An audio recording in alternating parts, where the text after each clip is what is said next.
Emily never expected her life to freeze in a single moment. But it happened the second she reached the end of the hallway and saw Ethan waiting for her, calm, steady, and completely out of place in the home she shared with her husband. What she didn't expect, what she wasn't ready for, was the sight behind her. Because as she turned, she saw Michael standing in the doorway, watching her with an expression she could not remember seeing on him for months, an expression that made her chest tighten and her heartbeat stumble. He wasn't angry. He wasn't yelling. He wasn't telling her to come back. He just watched, and somehow that silence hurt more than anything he could have said. Her bag felt heavier than the few clothes inside it. It felt like it was full of every unspoken conversation, every ignored moment, every quiet disappointment that had built up over the past year. She had never planned to leave, not even for a single night, but life didn't care about plans. Sometimes you reached a point where staying became louder than leaving. Tonight was that point. Emily tried to steady her breathing as her fingers tightened around the strap of her bag. She wasn't running away from her marriage. She wasn't trying to hurt anyone. She just needed time to understand how she had become someone who cried in the shower so no one would hear. Time to figure out when her home started feeling like a hotel lobby. Time to understand why Michael had stopped meeting her eyes months ago. It wasn't that Michael stopped caring. He simply stopped showing it. Late nights at work turned into late nights on his laptop. Weekend conversations turned into quiet nods from across the room. Their marriage had turned into something polite, something orderly, something that looked stable from the outside but felt hollow on the inside. And maybe the worst part was that neither of them had done anything terrible. They had simply drifted like two boats in the same ocean, slowly pulling away in different directions without realizing it. But Ethan noticed that was the difference. He had always been a friend first. Someone who had drifted in and out of her life through the years but always seemed to appear when she needed grounding. He wasn't dramatic. He wasn't intrusive. He simply listens to really listen something. Emily had forgotten the feeling of so. When she had reached her breaking point earlier that evening, after yet another quiet dinner, where the only sound came from utensils against plates, it wasn't surprising that she called Ethan. She hadn't planned to. Her fingers moved on their own, her voice cracked before she said a single word. And Ethan didn't ask for explanations. He just said, "I'm coming." Stay where you are. Now he stood at the end of the hallway, his posture calm, his eyes filled with concern, not judgment. He didn't rush her. He didn't push her. He just gave her space to breathe. "Emily," Michael finally said, his voice low, uneven. She froze. It had been so long since she'd heard her name spoken with that much emotion. It startled her, almost made her turn around. But when she glanced back at him, she saw it again, the fear he tried to hide, the regret he didn't want to admit, and the confusion of a man trying to understand where everything had gone wrong. "So you're really leaving?" he asked, not yelling, not accusing, just asking. Emily swallowed hard. "It's just for a little while," she said softly. "I just need clarity." It wasn't a threat. It wasn't a dramatic exit. It was simply honesty. She should have spoken months ago. But honesty was easier to avoid when everyday life kept moving. You could hide from the truth while doing laundry, cooking dinner, answering emails. But when the truth finally cornered you, there was nowhere to hide. Michael looked at the floor, then at her, then at the floor again, as if he was searching for something to say, something that would fix everything instantly.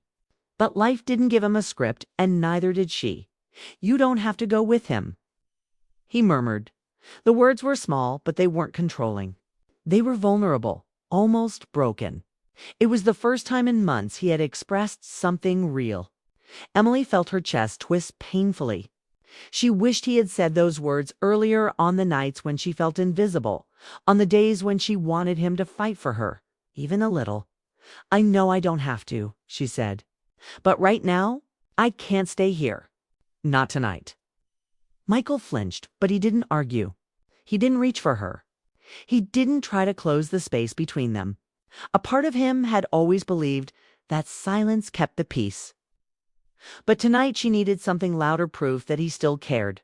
And when he remained still, Emily felt her heart crack in a way she couldn't hide anymore. Ethan straightened gently, noticing the tension. He gave her a small nod, calm presence that reminded her she wasn't walking into chaos, just stepping out of exhaustion. "You ready?" he asked. His voice wasn't tempting her away. It wasn't trying to replace anyone. It simply offered support, a way out of the emotional storm she had been drowning in. Emily took a slow breath. "I think so," but she didn't move. Not yet. Because the truth was, leaving even temporarily wasn't easy for her. She had built a life with Michael. Shared holidays, shared laughter, shared plans. The problem wasn't the past. The problem was the present, how distant they had become. How quiet the house felt, even when both of them were home. How she felt small in a marriage where she once felt cherished. She didn't know how they had gotten here. But she knew they couldn't fix it by pretending everything was fine. When she finally stepped toward Ethan, Michael's breath hitched a soft, almost painful sound that made her stop halfway. She turned slightly, searching his expression for something, anything that might tell her he wanted her to stay, that he was willing to meet her halfway, that he didn't want their distance to become permanent. But he didn't move. He just watched her with a quiet ache in his eyes. And in that moment, Emily realized something she hadn't allowed herself to admit. Michael wasn't letting her go because he didn't care. He was letting her go because he didn't know how to stop her. The years had made him cautious, almost frozen. And now he didn't know which words still belonged to him. Ethan spoke softly. "Emily, it's okay. We're just leaving for the night, remember?" Michael closed his eyes as if that reminder stung him deeply. And maybe it did because it meant someone else could reach her when he... COULDN single quotes T. Emily took another step forward. Her heart felt torn between the comfort of familiarity and the need to breathe again. She didn't want to hurt Michael. She didn't want to create distance that couldn't be undone. But staying tonight would only deepen the silent divide. Between them, she reached the end of the hallway. Ethan stepped back to give her room, keeping a respectful distance.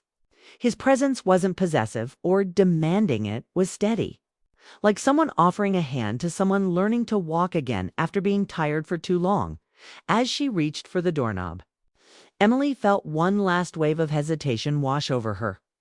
She turned her head just enough to see Michael still watching her.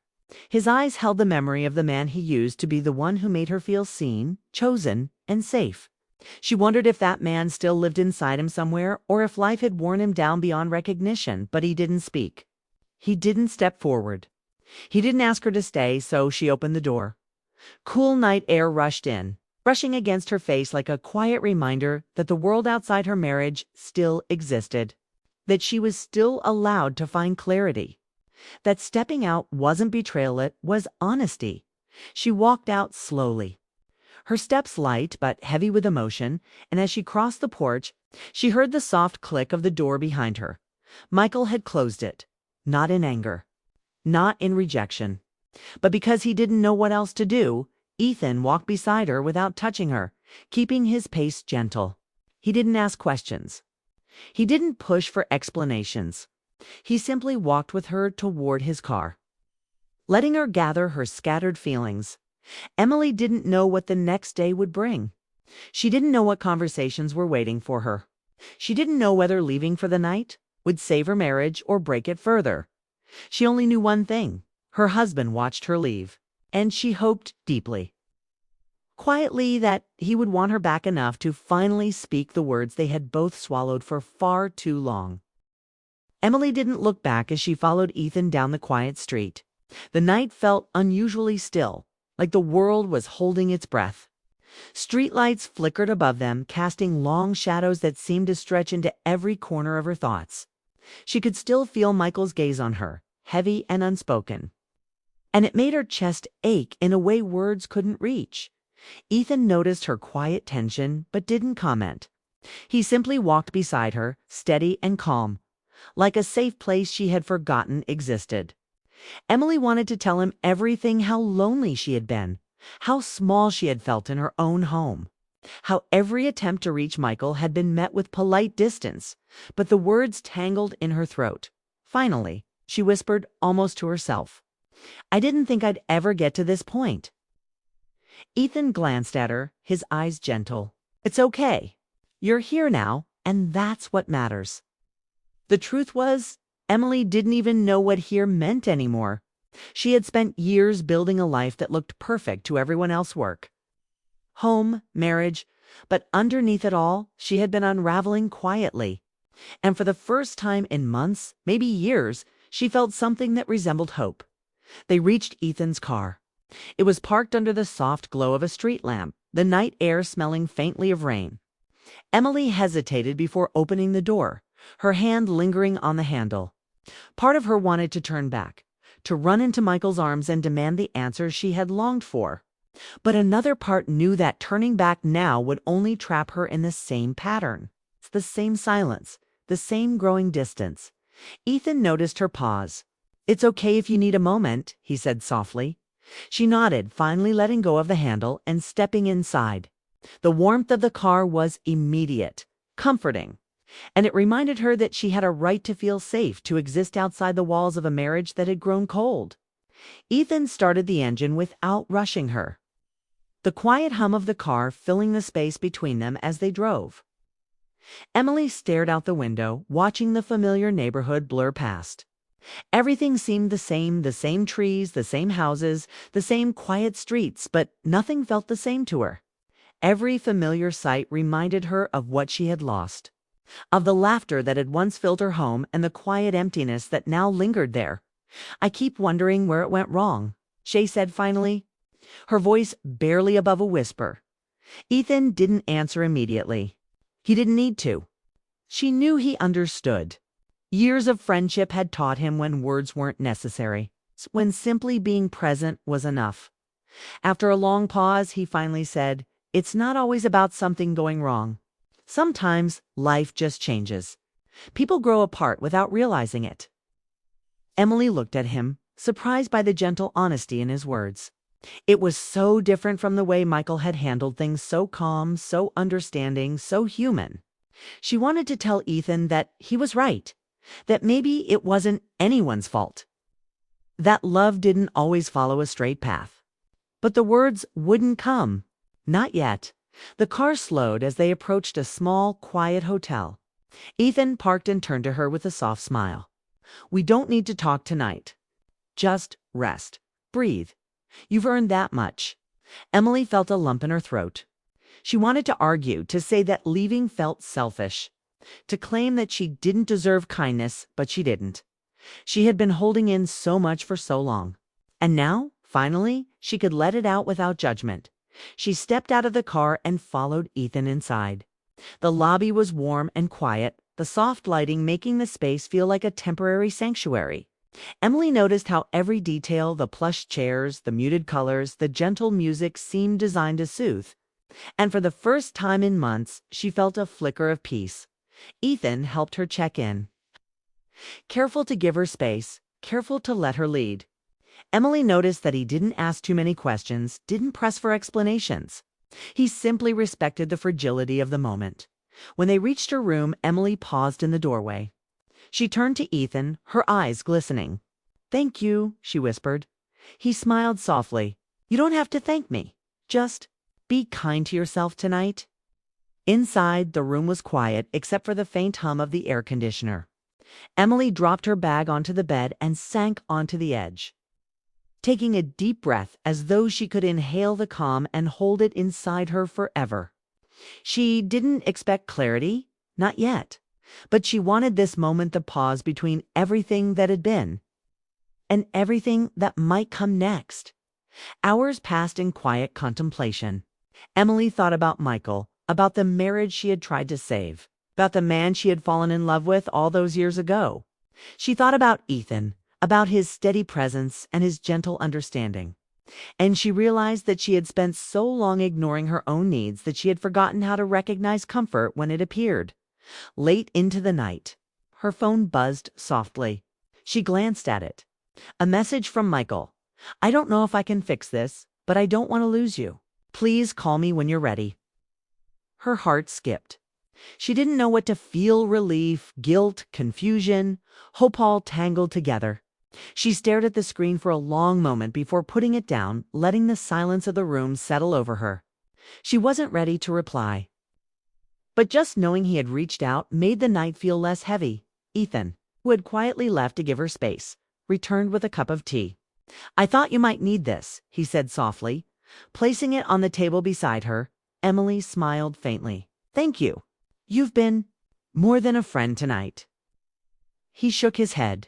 "I'm just here. That's all I can do. The rest, that's up to you." She nodded, feeling the truth of his words sink in. Life had given her a choice, a chance to breathe, a chance to reconsider everything without pressure or judgment. And for the first time in a long time, she realized that she didn't have to decide everything tonight. She could take it step by step, one moment at a time. The next morning, sunlight streamed softly through the curtains. Emily woke early, feeling a quiet determination she hadn't felt in months. She dressed quickly, her mind racing with thoughts of Michael, of Ethan, and of herself. She didn't know what the day would bring, but she knew she wanted clarity, honesty, and connection, whether that meant repairing her marriage, redefining it, or choosing a path that she had never dared to consider before. Ethan was already up, waiting with coffee and a gentle smile. "Morning," he said. Emily returned the smile. "Morning." They sat in silence for a while, sipping coffee and listening to the quiet hum of the city waking outside. It wasn't awkward. It wasn't tense. It was simple, comforting, real. Finally, Emily spoke. "I need to call him." Ethan nodded. "Do what you need to do." She dialed Michael's number with trembling hands. When he answered, his voice was tentative, almost fragile. "Emily." "Hi," she whispered. I just needed some time." There was a pause on the other end. "I know. I should have noticed sooner. I should have tried harder." Her throat tightened. "I know, and I need to figure out what I want to. But I needed tonight to breathe, to see myself clearly." Michael's voice softened. "I don't want to lose you. I'll do whatever it takes to make this right." Tears filled Emily's eyes. She wasn't sure what the future held, but for the first time in a long time, she felt seen, truly seen. Not by obligation or habit, but by love that still existed beneath the layers of distance and silence. She hung up and looked at Ethan. "Thank you," she said again. He smiled. "Any time. You deserve to feel that way, seen, heard, understood." Emily took a deep breath. The night had been heavy, but it had been necessary. She realized that love wasn't about staying silent or avoiding pain. It was about honesty, courage, sometimes letting go in briefly to understand what truly mattered. When she returned home later that day, Michael was waiting at the door. His expression was open, vulnerable, and full of hope. They didn't speak at first. They just stood there, looking at each other, letting the silence carry the weight of unspoken emotions. And then Michael stepped forward, taking her hands in his. "I don't want us to drift apart again," he said. Emily squeezed his hands, her heart full. "Then let's not. But we have to be honest, with each other and with ourselves." He nodded. "Always." For the first time in a long time. Emily felt that maybe they could find their way back, not to the same life they had before, but to something stronger, something real, something worth fighting for. She realized that leaving had not been betrayal. It had been clarity.